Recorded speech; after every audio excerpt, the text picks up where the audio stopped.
Welcome back to Maximum News, ladies and gentlemen. I'm your host, as always, your friendly neighborhood Simpsons kin, Max Derrat. And joining me, as always, is N from the Sybsidian from the Triple S League. We had an audio glitch, and it just came out as N, and it was kind of funny. Yeah, and I said, wow, your parents are so goddamn original. Sometimes, you just wish you would have a simple name like that so that people don't mispronounce it wrong, like my last name all the time. I have an intention to name all my children with completely original names, not like some people do. Some people go, they come up with some weird name and like Frank Zappa. Yeah, it's like or Elon. I love Elon, but I mean, the naming children thing is a little weird. No, I've encountered a lot of kids over the years that have had made up names, and it without a meaning, it doesn't really transmit very much. So you actually have to come up with a meaning, and then you have to ground that in some kind of like human historical significant thing, like language or something like that. So yeah. Otherwise, it just sounds like you're taking the piss, and your son or daughter or whatever has to suffer for that. Why do parents set up their kids like that? Anyways, you're not here to hear us talk about that crap. You're here to hear us talk about video games, and we got a lot of really, really interesting stuff to talk about this week. Starting off with our favorite major gaming company in the world, Nintendo. That there's sarcasm in my voice in case you couldn't detect it. Look, I'll just sort of quickly go over what Syb and I, our general feelings are in regards to Nintendo. They make wonderful games. Often those games are wonderful because Nintendo is constantly coming up with ways to reinvent their famous IPs, to introduce new gaming mechanics and create progressive gaming experiences. However, everything else about them, when it comes to how they treat content creators that try to promote their stuff, whether it's how they decide to make their IP available to the rest of the world, stuff like that, we are very, very critical, and they really piss us off. But whether it's with other companies that we're not too fond of, like EA or Ubisoft or Activision or whatever, Syb and I are not completely ideologically blinded to recognize when they do good things. This past week, Nintendo did their first Nintendo Direct since February, and we weren't really expecting them to come out with one because right before, all the conferences and the showcases that happened at the beginning of June, which tends to happen every year, Nintendo said they were going to be sitting out for most of that because they're like, well, we have Tears of the Kingdom and we don't really have anything else coming out, so it's going to be a while. But then they came out with the Nintendo Direct last Wednesday, and we're recording on Monday, June the 26th. Syb, I watched it, and I gotta say, it was pretty darn solid. And going by the reaction that everybody else was having, like all the major Nintendo fans, the people that play their Switch on the regular, they were pretty happy with it as well. So I would consider this to be a win. A lot of really, really interesting things that they managed to show off. I'm just going to go down sort of my highlights. I think... I wonder if this might have been your highlight as well. I'm not sure if you grew up with this game. But this was my highlight and my biggest surprise. Syb, when you think about some of the games that people consider to be the greatest games of all time, you look at sort of common titles that tend to appear on everybody's top 10 lists of all-time video games. Games like Chrono Trigger, Ocarina of Time, Half-Life, Shadow of the Colossus. One of those games that often shows up there is Super Mario RPG. I never played that game. I never owned an SNES, but anytime I've ever... you never played it? I played it at other people's houses. Yeah, and do you remember liking it? I thought it was one of the most amazing experiences I ever had, but by the time I had the money to go buy a machine myself, they were just not available, and neither was the game. Yeah. My wife, she, fortunately for her, she was able to get a copy of it in her youth, and she tells me it's like one of her top 5 favorite games. But just for a variety of different reasons, and all the other games that we have to cover and play that are coming out nowadays, I just never got around to it. Well, now I have no excuse because they announced at this Nintendo Direct Super Mario RPG Remake, and Syb, it looks delightful. And when did they say it's coming out? November or October? Yeah. Yeah, it's another thing to play the end of this year. Well, granted, if they put This it, fall is gonna be a nightmare. I don't know yeah. what I'm gonna do. So what do we have now? We have Starfield at the beginning of September. Lies of P. I can't even name them all. It's gotten that insane. It's like there's a game that's on my wish list releasing. It's like every second day in September. Yeah. It's like how. There's no First way. of all, I can't. Like, yeah, we have a little bit more of a budget for games than most people do, but even I can't keep up with that. There are games that I'm going to have to just put on the wish list and leave it there until hopefully at some point within the next 2 years I could play something. Mm-hmm. Like, because like Starfield and so my big ones right now are like Starfield, Baldur's Gate, and Jagged Alliance 3. Like, I don't know if Jagged Alliance 3 is going to be good or not. I think it's going to be. It's looking really much like that. And then I am also looking forward to Starfield, and I really do think that that's going to be a lot better than a lot of people are thinking. A lot of people are thinking. So, it better be. And I'm gonna give a new reason for that later on in the show. Mm-hmm. But yeah, but thankfully, while all those games tend to be clustered around September and October, Super Mario RPG had the decency, and I'm looking at this right now, to set a release date for November 17th. So that's a little bit later. Gives us a few weeks of breathing room between that and Spider-Man 2 and Alan Wake 2. So that's nice. My wife and I are really going to enjoy that. And the game looks wonderful. I look forward to seeing what all the hype has been about all these years. And hopefully, if this does well, critically and financially, this might convince the people over at Square Enix to maybe do a Chrono Trigger remake. But that was adorable. That was funny, wasn't it? Okay, let's move on to this other thing. Super Mario Brothers Wonder. What was the last time that we got like a major 2D Mario release? Was it Mario Maker? And that was like Wii U, right? Like 2014, 2015, something like that. Yeah. Well, this is new. New 2D adventure game about 8 years after the fact, and it looks nice. Like, I wonder what they'll be able to add to the formula, because with something like Mario Maker, while that game was great, it was sort of an acknowledgement that it's like, look, we don't really know what else to add on top of the pre-existing formula. It's more so we're just handing it over to you guys to see what the hell you want to make. But now they have Wonder, and I mean, they're adding new powers and stuff like that, but is it really going to revolutionize things and, you know, what Nintendo tries to do with each Mario game? I don't know, but it looks nice. I'd be inclined to play it. Princess Peach game. They didn't really say anything beyond the fact that Princess Peach is getting her own game, which is cool. Hopefully it can get the kind of following that Luigi's Mansion did. I just wonder, like, what is going to be the unique game mechanic that they give to Princess Peach that makes her franchise her own? Because, you know, Luigi's Mansion, it was the vacuum. With all the Mario games, it's the flood machine, and then it's the hat in Super Mario Odyssey. What are they going to give to Peach? I don't know, but I'm curious. Yeah, Saib, any thoughts on either of those two? I think they're good. Like, this is...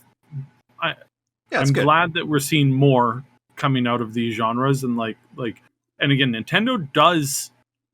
all of their games are really good. It's just the only issue I have with it is like why they are so stubbornly refusing to like move platforms or like branch out to platforms. Like, they don't have to move platforms. Like that is maybe a loss, but I really do think that they're missing an opportunity to get onto people's phones, to get onto the PC, and then having those games there to build a larger culture where, you know, 60-70% of their games are available on multiple platforms, but you still have that core that's available there. And we're gonna talk about how another company, aka Sony, has handled this and was handling this up until the whole Microsoft started to acquire a ton of studios thing. Yeah. But you know, and I can't fault them in the sense that they, like, I understand why they're doing it. It doesn't make sense to me because they have run into money problems before. They have run into hardware issues before. They have constantly like been hitting the wall with that kind of stuff. So when I'm looking at these games, like the new Dragon Quest one, or the constantly expanding world of Mario Rabbids. Rabbids, is it Rabbids or Rabbids? Yeah, you got it. It's a great thing to see, and I do like that they're expanding. I'm really happy that they've expanded the Mario universe with all of their main characters, because I think that's a brilliant thing to do. I think it's great. Princess Peach getting a game, it's like that's great. I wish we had seen a little bit more of this in the past, but I mean, I can't really complain or like say that the amount of Mario games is Mario in universe games, because there's like how many of them have come out. So like they have been doing good on that, obviously. And I like everything that I'm seeing. The new Mario, Luigi's Mansion. I was gonna say Mario's Mansion, but that's a little bit different if you know what I mean. Mario's Mansion, he's all up in the crib, and then Peach is sun tanning on the side of the pool, and Bowser's wearing sunglasses, at the front of the property, keeping all the people, different thing. Luigi's Mansion, that's another game too, where it's like, I know a lot of people who really, really enjoy that. And that is, I think it's one of the greatest like introductions to horror genre for young kids. Sure. Because it's like, it's all like spooky, but it's like fun spooky. Yeah. It's like Saturday morning cartoon spooky. Got that silhouette of Mario hanging from the rafters, totally. Yeah. And it's all about like opening the door to controlling and conquering fear, because that's a super, super important thing for kids. Sure. It is one of the most important things for children to learn. And which is why Halloween is such a great concept. Like it did, despite where it started out as and what it started out as, I think today's version of Halloween is not necessarily a bad thing. It's a little over commercialized, but I mean, it's still a good thing. Sure. So yeah, when I see all these games, I'm really excited. But the thing is I'm always like, I just wish I could play at least some of these on another thing, and I don't have the time to commit to yet another platform. Right. So that's the thing that always sucks when I'm seeing this. Now Ash, on the other hand, because he has kids, young kids, and they love playing games, he has a machine, and he talks a lot about all of the Mario line of products, and they have been very happy with that investment. That's been a real solid investment for them. His kids have really gotten into that, so that's a good thing, and hopefully that'll be down the road for me too in the future. So it's good, and I'm excited to see this. The only thing that I didn't see here that I've been wishing for so long, Metroid Prime. Well, Metroid is a good game. I like Metroid. It's very good. I remember being amongst the only people that discovered that Metroid, that she was a girl.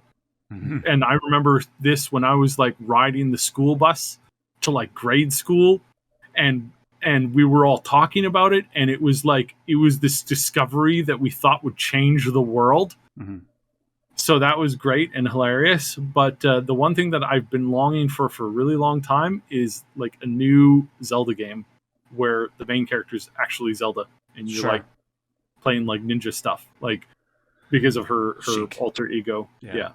And I think that's the only thing that I didn't see that that I was really hoping to see. Everything from more Detective Pikachu to the Splatoon game. Really, like, again, Splatoon is a great concept for kids to like learn how to do like team fights and stuff like that. Yeah. It's a great learning tool. So I was super impressed with the whole lineup. I was like, this is good. This looks really awesome. And hopefully if these games do well, they can set the stage for a Zelda game.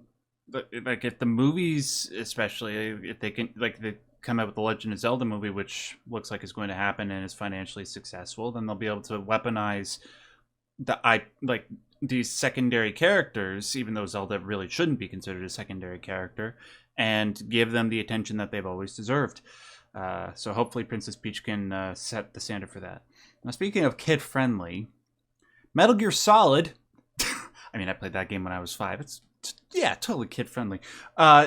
Thankfully, the Master Collection is also going to be coming to Nintendo Switch. So if my wife happens to be using my Steam Deck and I want to play Metal Gear, and when I'm lying in bed or something, I can play it on there, which is pretty cool.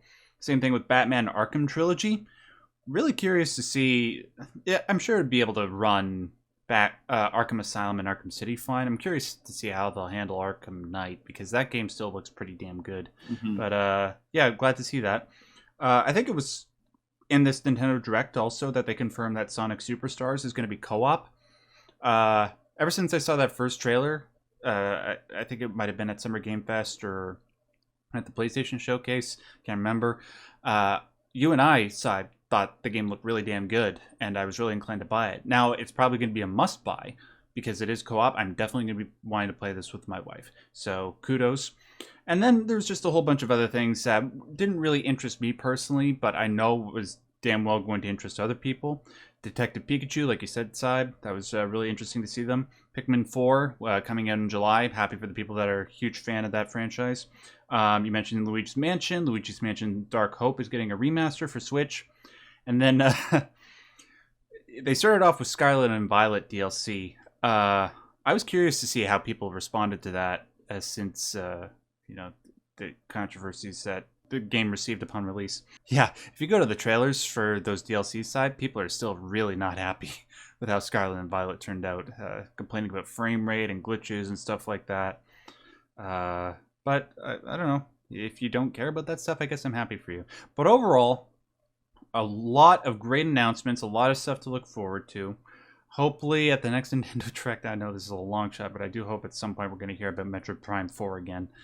But at the moment, this is a pretty solid lineup of stuff post Tears of the Kingdom, and I look forward to seeing how it all turns out. So, any final thoughts before we move on to the next topic? No, I kind of said everything. Okay. Well, guys, if you're a bigger fan of Nintendo than we are, I'm curious to hear what you guys think about this Nintendo Direct. Are you as positive as we are about it overall? Are you more critical? I'd be curious to hear from somebody who actually plays the Nintendo Switch more than Saib and I do. All right. Moving on to something not Nintendo exclusive. We're going to move on to a PlayStation exclusive. Saib. Final Fantasy 16 came out last Thursday. Coming up to its release, you and I have been quite curious about it. I'll be honest, I was pretty excited. Like, some of the trailers leading into this thing have made this game look epic as hell, like an actual return to form for the Final Fantasy franchise. Because, people weren't that happy with Final Fantasy 15. People were divided on whether or not Final Fantasy 7 Remake was a good game. With this, though, we were hoping that it would make that return to form. I have been playing it for the last few days. I've managed to put more time into it than usual because my wife has been at work and I have more time. I managed to put about 10 hours into it. So I'm going to give my brief impressions of the game. And first, I'm just going to give my general impressions overall. Saib, the game is very, very, very good. I'm very, very happy with it. I do have some criticisms, a number of them actually, but they're all small enough that they don't detract away from this game's towering achievements. And I'm going to start with the latter. Saib, I don't, you and I, we like graphics, but you and I recognize it's not the most important thing in regards to whether or not a game overall is great. It's usually an enhancement. I think the last time that I saw a game whose environments looked this good was either with The Last of Us Part 2 or Horizon Forbidden West. These are probably the most gorgeous landscapes and forests and greenery and textures and particle effects that I've ever seen in a video game. And I even though I don't prioritize graphics, I do like them, and I like watching graphics showcases of video games at like maximum settings on PC. I've never seen a video game do it better. The only thing that I think Final Fantasy 16 is lacking in some regards are stuff like animations and facial animations, which are not very good, and there's tons of games that do it better. But aside from that, there's so many times, Side, where I go to a new area and I'm just in awe at what I'm looking at. It looks real and it looks fantasy at the same time. It's an absolutely wonderful achievement. Moving on from that, music is god tier.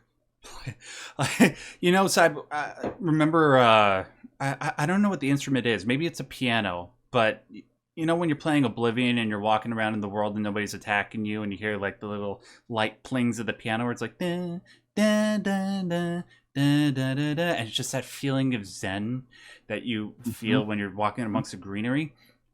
The last time I felt that was when I played Oblivion as a kid.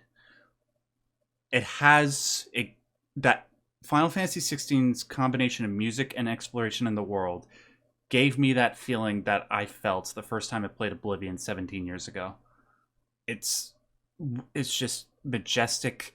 It's soaring in all the right places, epic in all the right places, and relaxing in all the right places. Nobuo Uematsu, who scored all the beloved PS1 era Final Fantasy games, would be proud. I want the soundtrack now. Moving on from that, the gameplay. We all know that like the guy from Devil May Cry was responsible for transforming the gameplay from what it was, more turn-based and then more action-focused, into something really, really action-focused in Final Fantasy 16. It's a bit repetitive at times because, you're just swinging the sword and it's just the one guy all the time, the main character, Clive. But thankfully, when it starts to get repetitive, 5 or 10 minutes later, you find yourself in a new location, you're doing a new type of mission, or some new story element happens that distracts you from the fact that it feels repetitive at times, and then you're doing things that sort of reinvent it. So yeah, overall, very solid. And then finally, in my list of positives, the story is... It's kind of slow at first, which, it's kind of weird to say that because virtually all the Final Fantasy games, at least the ones that are more narrative focused, are pretty slow in their first 5 to 6 hours. But when I play games like 6, 7, 8, 9, and 10, it doesn't really bother me because it's like I know what they're trying to do. They're trying to set up it, but they still have a good pace. Here, the pace was too slow, and it was noticeable. But when it picked up and the story beats really started to hit, it started to get really intriguing and really, really epic and cinematic. And I'm just so curious to see where things go that I'm absolutely desperate to go back and play it right now, even though I can't. I got to record the podcast. I got to do other work and stuff, but it's that good. Now, all that said, I do have a few minor criticisms. I did hint at this a moment ago. In regards to the graphics, the lip syncing is still pretty damn bad when it's not a pre-rendered cinematic. This one is... I'm just looking at my list here. This is probably, I think, the game's biggest offense, and everybody online is talking about this, and it's really true. For a game this gorgeous, it's a real shame that you cannot turn off motion blur. Every time you turn the camera in this game, it's like you have a painting, right? And all the paint has yet to dry, and then you just take your thumb and smudge it. That's what it's like when you're turning the damn camera in this game. I have seen a lot of those complaints, and it's funny because like some of these complaints, I'm like, oh, he better be careful. Some people have stepped into absolute hornet's nests. Somebody mentioned like, why isn't it like fully open world? Like, so you can like explore everything that you can see, aka like you come across a nice vista of a forest. It's like, why can't I go in that forest? Somebody said that on Twitter, and they got like set upon by a large army of very angry people going, how dare you criticize this? So it's been really weird seeing how some people are... I'm surprised. Really? People are saying you can't criticize anything about Final Fantasy? Well, it's not that because there's a lot of people that are criticizing like little aspects of the game here and there, but there's this like big mob of people who are like, you can't criticize this, and they set upon anybody who dares to mention or even casually reference this as an issue, like any Guys, of the issues. yeah, I So it's get been it. funny to watch that. But that's also Twitter too. So like, Yeah, like I get who it. cares? Final Fantasy is the franchise of 6, 7, 9, and 10. But don't forget, it's also the franchise of 13 and 15. Mm-hmm. And 1 and 2. So it's okay to criticize it. But honestly, it's a good thing that when the game is gorgeous, it's the most gorgeous thing ever. Because with any other game, the motion blur would have pissed me off too much that I might turn it off. But thankfully, when the smudging stops, at least you have a beautiful landscape to look at every single time. But it is noticeable, and I hope that they release a patch that allows you to toggle this because it's really pissing me off. And then finally, the game side. I was talking about how epic it is. Sometimes it gets to be too epic. You do you recall one of the trailers where we saw the two summons fight and they were like bouncing off of these towers and like there were fireballs and stuff flying all over the place and you could see that the engine was having a hard time keeping up with it, like frame drops and stuff. Yeah. That happens in the game. It doesn't happen as often as I was expecting it to, but in those battles particularly, yes. And when the major set pieces happen, the PS5 does struggle to keep up with it. So much so that I even had a hard crash when I was in one of these epic moments. And apparently it's not a uncommon occurrence for a lot of people. Square Enix really shot for the stars, and it shows, and it's absolutely mesmerizing. But unfortunately, you have to know your limits in some places so that you don't melt people's hardware. And that happened to me in one instance, and it's happening to a lot of other people. And you just got to make sure that you keep your stuff clean, make sure it's properly ventilated, keep it like 4 inches away from the wall, clear it of any dust, and you should be fine. But yeah. So that's been my experience with Final Fantasy 16 so far. According to my dashboard, I'm about a third of the way into it, and I can't wait to play more of it. I just got to find the time to do so. Sybe, wait, yeah, sorry. Are you inclined to play this when it comes out on PC? Yeah, like that, and yeah. I'm inclined to like. I want to give this a try. I don't know when I'm going to be able to. It's really sucks that there's this big long gap that's happening on this stuff. So we'll see. We'll also see like a lot of the times, like for the last game that came out, it really like it was all the extra DLC that bought and sold me onto whether or not to get it or not. As for Moon as well. So that's kind of like the key factor is like because they do the delay where it's like, well, you're not getting it on PC for quite a long time. You just won't get a sale unless like the whole package is like really, really solid. Yeah.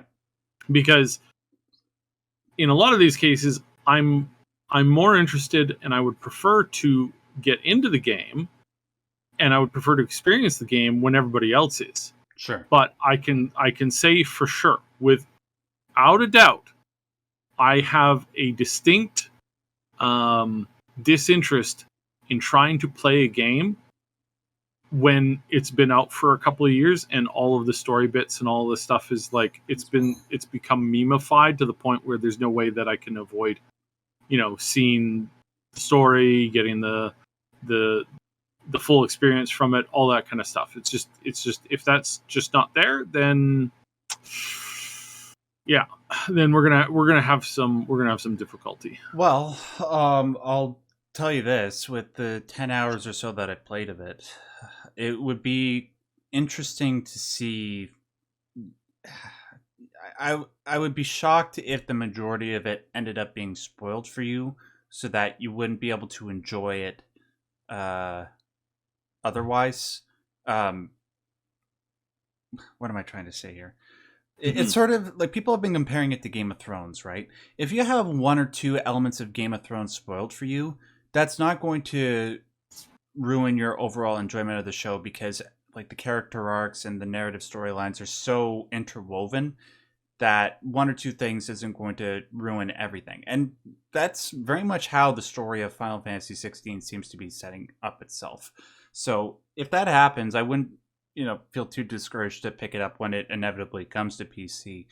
For that reason, and also because Sybe, when this game comes to PC and you can get that stuff at 4K 60 FPS, oh my god. I'm going to be taking so many screenshots and putting them on my PC background, man. So yeah, that's my impressions of Final Fantasy 16. Can't wait to get back to it. Have you guys managed to play it yet? Please let me know in the comment section below what you think. And, I too, Sybe, have been seeing people be quite fiery in regards to their opinions in regards to this game.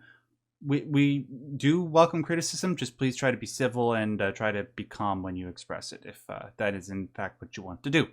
All right, that's it for my stories. Sybe, is Google out of their minds?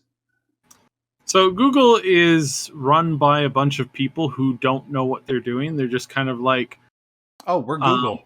We can do whatever we want. Yeah, when you pull up a fish onto the boat, or onto the, as we are far more experienced with, when you pull a fish out of the ice water from the hole that you carved in the water, and you're just kind of like see it flopping along the top of the ice there, in the middle of spring. Yeah, they're sort of like that. They're just kind of flopping all over the place. They know that they want to get back into the water and do stuff and eat all the juicy things in the water, but they just don't know how to get through the several feet of ice. And so they just kind of flop around until you hit their head with a stick. That is a reference to ice fishing for anybody who didn't get the reference. Yeah. Which is, again, something that you do in Canada. We all do in Canada, and don't let anybody tell you differently. We also all ride dog sleds to work. Yeah. And eat nothing but maple syrup. Go on. So it's one of these things where it's like, yeah, so with Stadia, they wanted to have top of the line AAA games playing via a server host that the consumer then connects to, and they charge so much for it that only really wealthy, like upper middle class people would be able to afford it, because not only did you have to afford their preamp bundle BS, but you also had to have a very top of the line internet connection, which in a lot of places in the world, this is true for like in a lot of places in the world, that kind of internet connection, you're looking at like several $100s a month. Oh yeah. And other places it's a lot cheaper, where there's like a little bit more of a free market, and you can get better deals on it. But in places where we live, unfortunately, it's ridiculous. It's through the roof. They just called me and was like, would you like to upgrade to a faster thing for an additional $100 a month? It's like, no!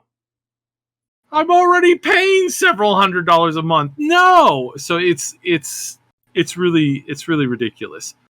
So they had that idea, and then they were like, they ran themselves into the wall at, Mach 3, and then they just canceled everything, ruined a whole bunch of people's careers. Like legitimately, there was a bunch of developers who joined up with the company, that joined up with all these companies that were making games for Stadia, and then Google just called them up one day and said, yeah, you're all out of a job.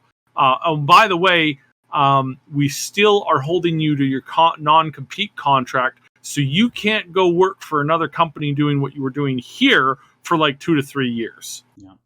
So to call their leadership pathetic and stupid is, I think, an understatement. And now they want to resurrect Stadia so that you can play games via YouTube. Because at no point did this run through their head going, oh, hey, we're really bashing our head against a wall here. Maybe we should just pull back the concepts that we're going for, make something a little bit easier, and then introduce it to a much broader audience without a demand of having just super high ping. Because, of course, that was just too hard for them to figure out at the time. So now we're back to the whole, hey, Stadia systems are sort of back now, or at least they're planning to be and they're coming onto YouTube, which of course isn't going to cause any problems there, because none of what they ever do to YouTube causes problems. It's not like we constantly playing with a yo-yo as far as like, hey, we want you to stream on your channel. Hey, you're streaming too much on your channel. Please stop doing that, but also stream more. Because if you don't, we're just going to cut traffic to your channel. What? Yeah, you heard me. Now get back to work there, you independent content creator there, you. And don't let me catch you thinking about anything that we don't want you to, or you're gone, buddy. It's like, okay, right. So you realize this makes life like basically impossible, and now it's going to be basically the same thing. They're going to be saying, hey, have you sent people to our new game? You mean the new game that's kind of crap and is only good to play for like 2 hours at a time, tops? Yeah, that. Why aren't you sending more people to it? Well, because most people are already played out of it. There's no such thing. Our analyst said that this would be permanent, constantly growing, whatever. And it's like, oh my goodness, they just, really can't. Yeah. They really don't know what they're doing. Okay. That's basically what it boils down to. They have no clue what they're doing, and they're just flip-flopping back and forth between wanting to bring AAA games to the streaming market, but then not building any actual like infrastructure for that, or targeting it to an actual audience that actually could find it useful. They're instead just like going whatever. Mm-hmm. And apparently that's all. Let me play a little bit of a devil's advocate here, because even though I agree with you generally that Google doesn't know what the hell that they're doing, and going back to Stadia is weird, to put it in a very light way. Saib, I do remember a time in my life where I would play a lot of Flash games. Just any simple game that I can play within a few seconds just by going to a particular website on the internet. What if the Stadia technology enabled you to do that? Maybe not with AAA games like Assassin's Creed or whatever, but with smaller games. Games that you can play at 720p or 1080p, 30 FPS on YouTube. And maybe you pay like a fraction of the cost, or maybe you don't pay at all because YouTube just pays for it to have it on their platform and get more interactions. And that way, people see more advertising and stuff like that. Even though it's not Stadia, they're using Stadia technology. It's not Stadia itself. What if they implemented that type of technology to do something like what I just suggested? It would be great. That would be the way to do it. But we have to remember that these people don't know what they're doing. So right. An obvious solution and an obviously good idea like that is probably not something that they're going to try and hit on. They're going to try to do a bunch of other stuff before it kind of blows up in their face yet again. And then somebody will figure out like, well, what if we just did this? And then they'll be like, hey, that's a great idea. Let's just do what these creators and our users on our platform want to do. It's like, right, okay, yeah. So yes, I agree. You have a good concept there, and there are a lot of other people who've had similar great concepts. There's a lot of people who have said, hey, why don't we do X, Y, and Z? That would make this work. That would make this like flow really well. And the answers to that are typically and most often, no, we're going to do this other thing that a bunch of analysts told us to do because that will make the best thing. And therefore, everything will just be better. And you're just like, what? Oh, good Lord, really? And so that's where it's like there is great opportunities for this. There are great things that you can do with this platform of like basically streaming games. Because again, I loved a lot of those Flash games. I like Newgrounds and like all that kind of stuff. Mm-hmm. It's like those are some really great games that were really kind of like cool and interesting, and were setting up like a direction of gaming. Then most of that just went away, mostly because Flash just didn't know how to advertise or market itself or make itself available or to like do anything with itself intelligently, and some people just basically bought it out and closed it down. But there were good ideas. There are good ideas. Are we going to get them through Stadia? kind of doubt it. It maybe, but I kind of doubt it. Not because there's not good ideas and there's not good ways to implement it. It's just that I think like what they've done with the shorts, what they've done with the streaming, what they've done with a whole bunch of other aspects is they've run around expecting that they'll just get everything instantly without any actual hard work involved, without actually, paying attention to what the community actually wants. And then when they realize that it's hard, they'll just keel over like Scott Pilgrim trying to read his threatening email that he just got from the angry X, the evil X's. Yeah. So it's just this is hard, and then they'll give up again, because that's what they did with Google Glass, despite the fact that now we have other versions of Google Glass coming out, like the same concept, and it's actually like, wow, you guys were like a decade or more ahead of the curve on this. And why did you cancel it? Yeah. Why did you mess it up? Why didn't you keep it going? Well, because we showed it to some people and some people made fun of us and it hurt our feelings, and so we decided to just cancel the whole thing. Like, how much money did you spend on it? Like $50 billion? It's like, yeah. What? So yeah, stuff like that. It's just, that's what Google does. And Google, it started out as like a lot of great concepts like Gmail and YouTube and all this stuff. But then the Alphabet company comes and gobbles these ideas up. They get it so that it's working in a somewhat like standard frame, but then a bunch of like idiots who don't know what they're doing come in and try and like change things, but just typically make it worse. And it's not just Google doing this. It's also Twitch. Like Twitch is, God. They're literally shitting themselves. Not literally, but they're pretty close to literally being on fire right now. Yeah. And there's a whole bunch of problems that they've been running into because they listen to people who know nothing about the industry that they're in. It still boggles my mind today that people like Bobby Kotick can get away with being in the position that they're in, having no knowledge or understanding of any of the products that they actually make. And you might say, well, he made their income go up. It's like, yeah, but so did a lot of other companies. Well, do you want the actual answer to that question? Oh, sure. Yeah, well, Diablo was the fastest selling game in that franchise. Yeah, Diablo 4, I mean, sorry.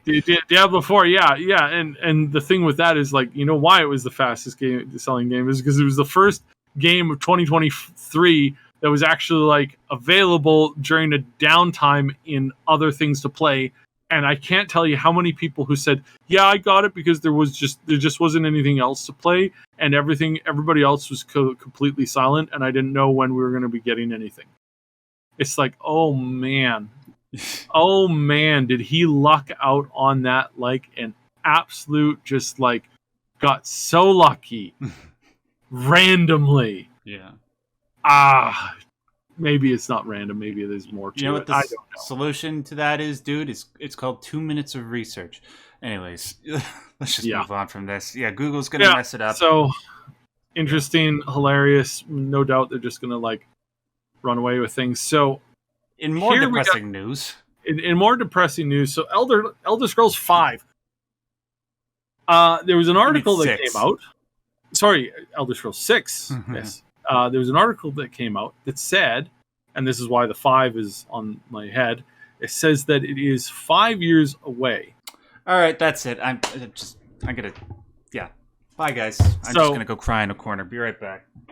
Yeah. So the next Elder Scrolls game is at least 5 years away, coming from no, not really. Sorry, a couple of interviews. There's been a couple of interviews that have gone out. And we are looking at 5+ years. This comes from Phil Spencer. He said basically, yeah, don't expect this anytime soon. That's me banging my head against the wall. He tweeted, if you're coming at me for details now and not years from now, I'm failing to properly manage your expectations. Yeah. So this is it's going to be a long time. Unfortunately, we are talking like 5+ years from now. So we're going to be, the scary thing is that they'll be, obviously now, they're going to be closer to having the next Elder Scrolls game coming out 2 decades after the last one versus closer to the 1 decade mark. So as in, like, you know, if it comes out like, you know, 15 years after the original, like that would be just kind of in the middle of a 2 decade and 1 decade. But now we're thinking for sure it's going to be like 16, 17 years since the original, which is insane because you remember when they had that competition to name a baby Dovahkiin? Yeah. There's going to be an 18-year-old out there somewhere called Dovahkiin who is going to like look at the newest like Elder Scrolls game coming up and go, "Hey, yeah, my mom named me after the main character from the last game." Okay. Remember that conversation we were having earlier on about parents setting up their kids for failure? Those parents are setting up that kid for success. I don't care what anybody says.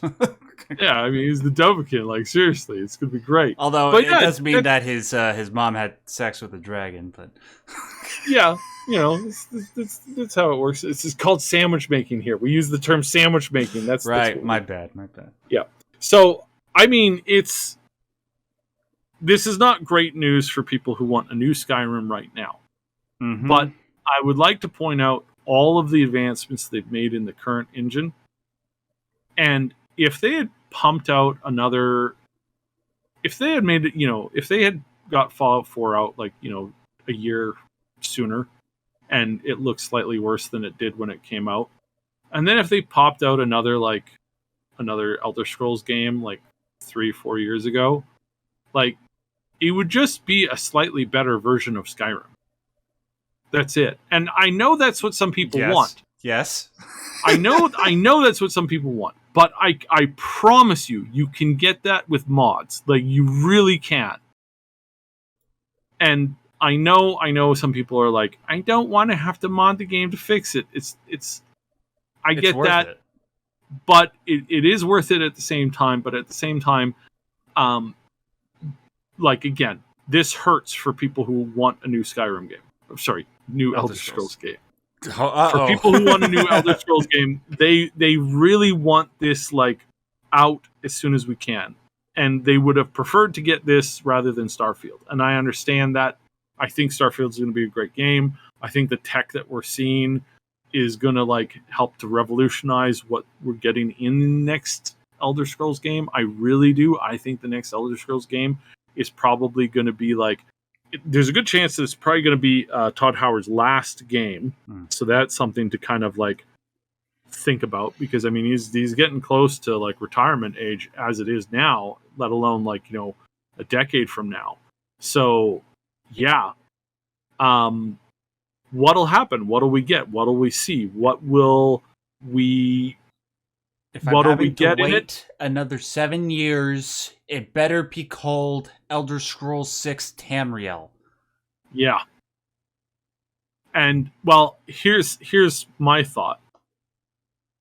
If this tech that they have with all the worlds in Starfield goes over, like, swimmingly, and goes over, like, really, really well, if that goes over really, really well, in my humble opinion, I think, and here's a thought,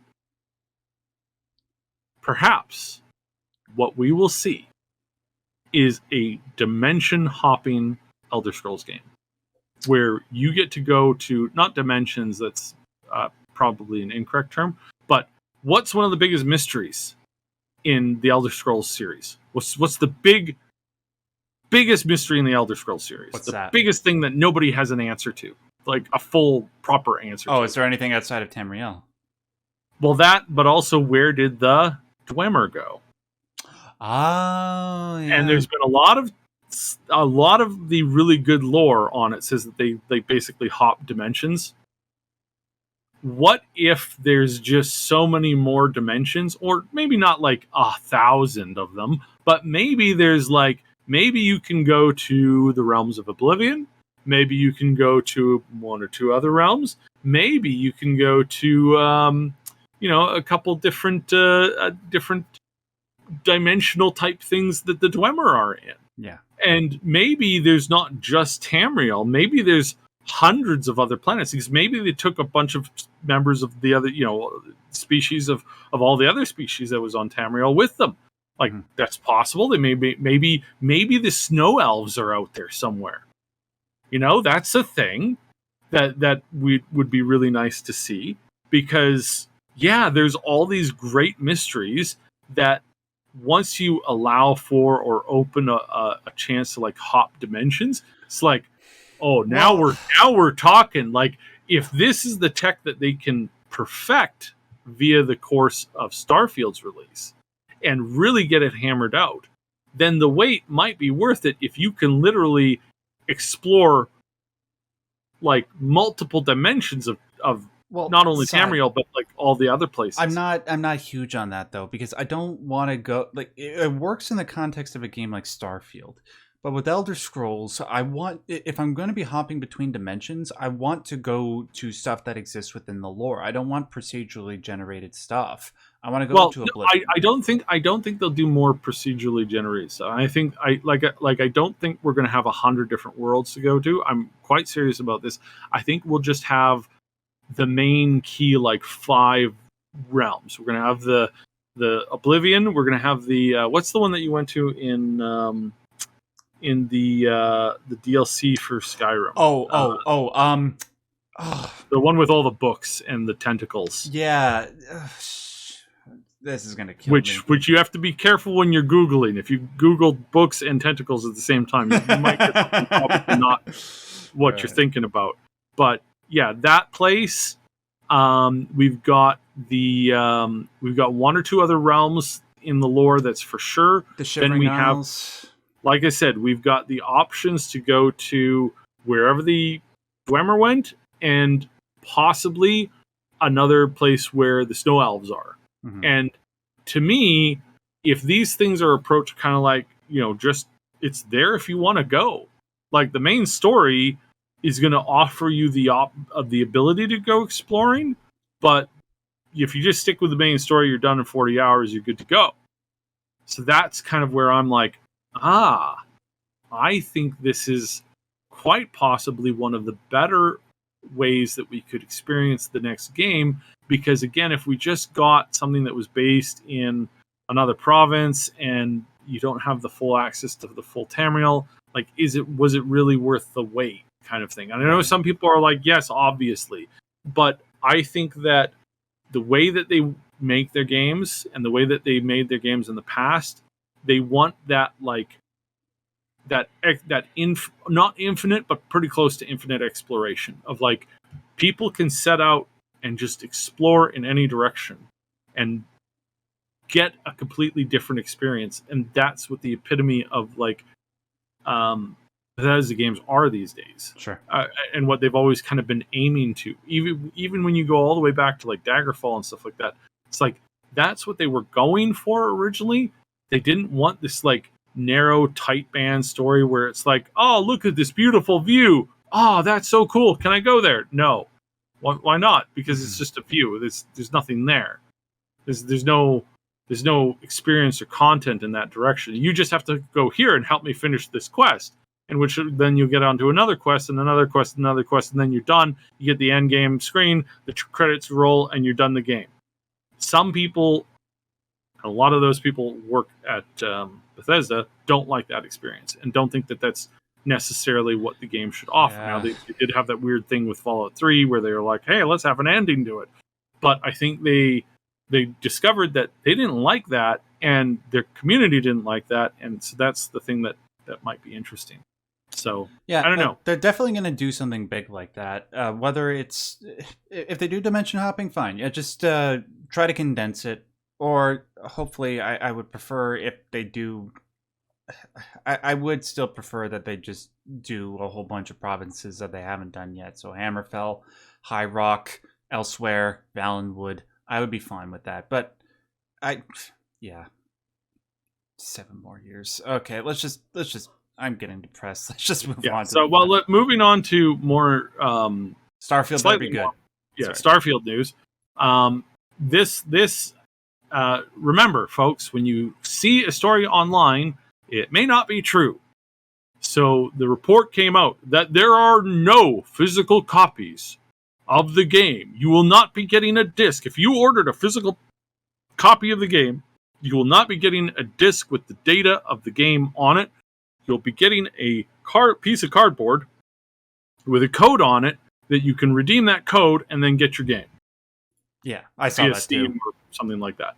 And a lot of people went, the end of the world is here.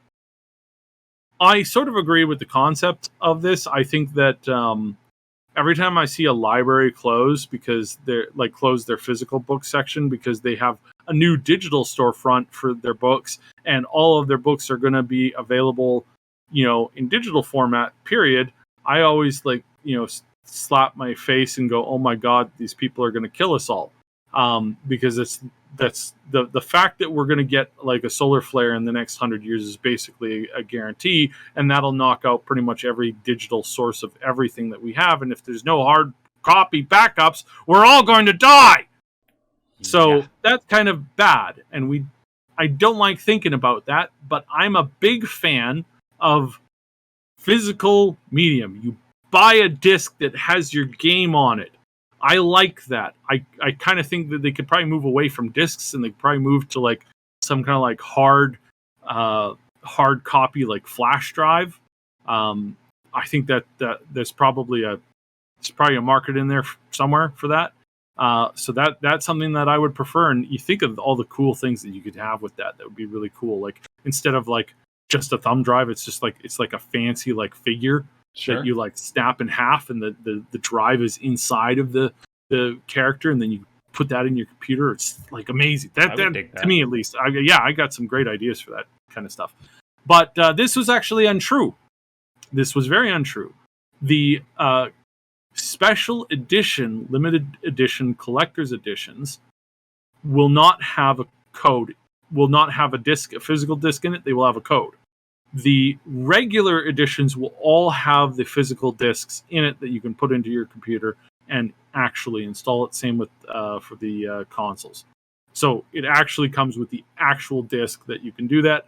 I do believe that they're also going to have a code for that, so you can redeem. But it's the same code that's on your disc, so it's not like you're getting two copies. You just have the one, or you can install the physical edition version of it.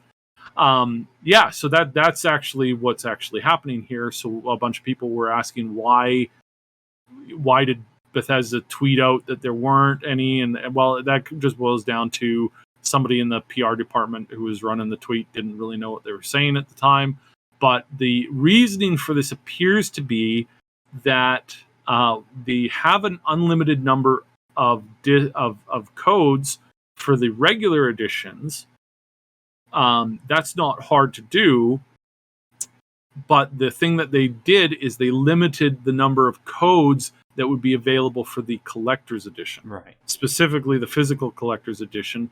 So that's why there's no disc in it. Although I think I think they should have just thrown in a copy of the base thing, but then there would have been a separate code that you would have had to have added on to get a bunch of your extra digital goodies. So apparently that's the thing. It's not because they are moving away from that. It's just because they ran into an issue where they only had limited number of copies of that super special collector's edition, and that is not something that they figured out a way to do a physical disc version of.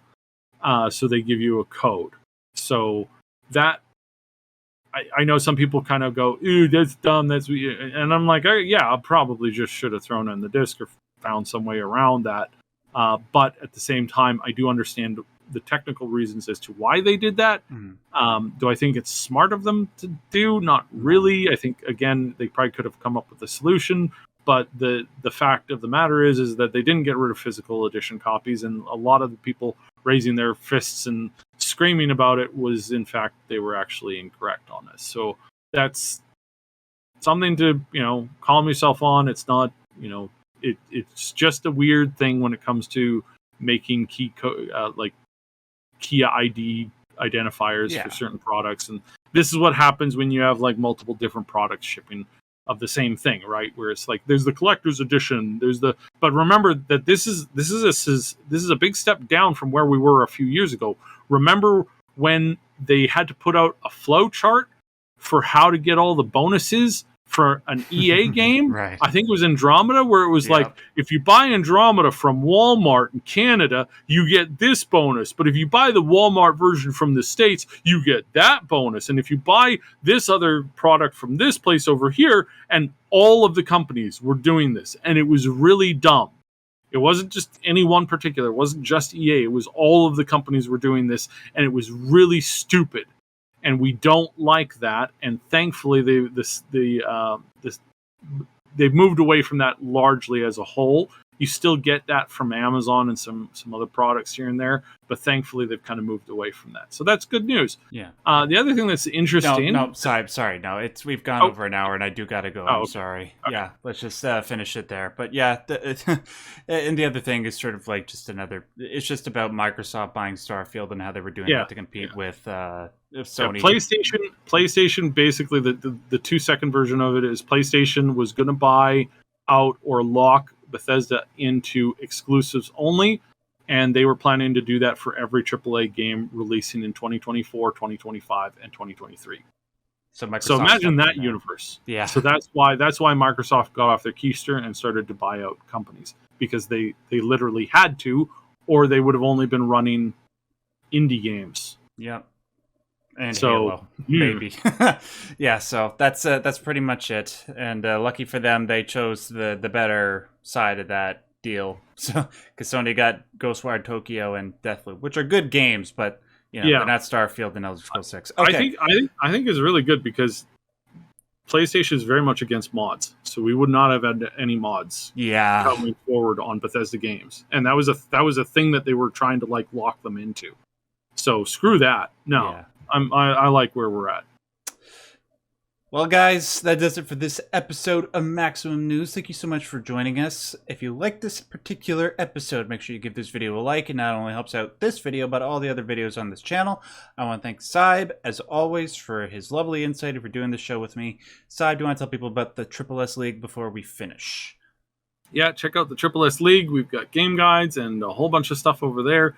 And Ash also has his newest channel that he's really been excited about called Scenometry, and it has been blowing up like crazy. Mm-hmm. That's the Futurama stuff, right? Yeah, he's covering Futurama right now, but he will be covering other games in the near future. Oh, sorry, not games, other TV shows. Nice. Yeah. And you guys could just find me on all the regular forms of social media, just at Max Derrat. I'll put links to that and Syb stuff in the description box below. Thanks, guys, and until we do this again next week, I want to remind you, as always and as per usual, stay yellow.